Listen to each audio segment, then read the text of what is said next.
A question has been running around inside my mind over the last several days.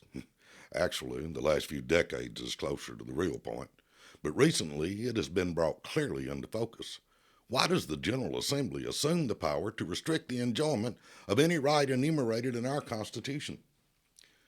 Going back to 1796, the first rendition of our Constitution, it was required that each member of the legislature shall, before they proceed to business, take an oath or affirmation to support the Constitution of this state, and also the following oath. I, whoever, do solemnly swear or affirm that as a member of this General Assembly I will in all appointments vote without favor, affection, partiality, or prejudice, and I will not propose or assent to any bill, vote, or resolution which shall appear to me injurious to the people, or consent to any act or thing whatever that shall have a tendency to lessen or abridge their rights and privileges as declared by the Constitution of this state. The only difference from that day till now is that we have added that each member shall also swear or affirm to protect and defend the Constitution of the United States as well. In speaking with various legislators over the years, and most importantly just this week, I am constantly appraised that I should not expect to get the whole apple or score a touchdown on every play. I should be satisfied with a bite of that apple or moving the ball down the field. From that same document, our original Constitution, we were told in the Declaration of Rights, Article 11, under Section 26, that the free men of this state shall have the right to keep and to bear arms for their common defense. I do not read anywhere in that document any restriction on where that could take place, what kind of arms were allowed or denied, who, outside of being free, and I have to assume that meant not in jail at the time, as prisoners were not free, could enjoy that right.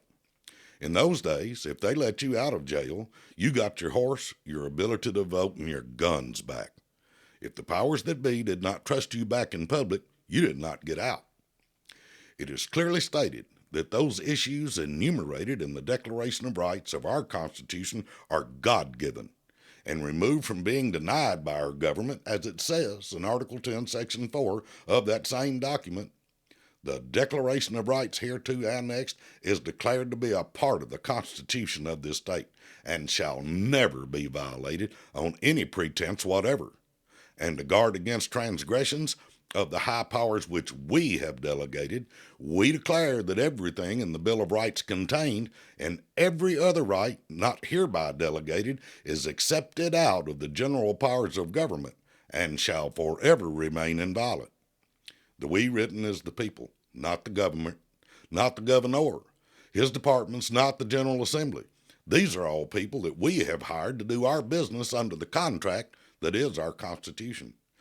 The Constitution is a written set of hiring practices that we the people have ordained and ratified, which places limits on what government can do. Denying the people, who are the contract holder, their listed rights to serve some personal interest or feeling is not allowed. Yet, the first gun control law in Tennessee was passed by the General Assembly in 1801, clearly in violation of that section of our Declaration of Rights and the General Assembly's oath.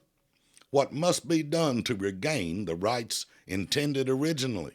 And does the General Assembly really have the power to deny our Second Amendment rights?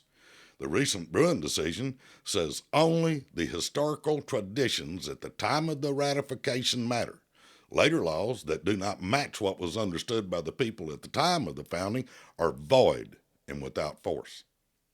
The General Assembly should not be giving our rights back one bite at a time. What they have taken should be returned whole as originally recognized.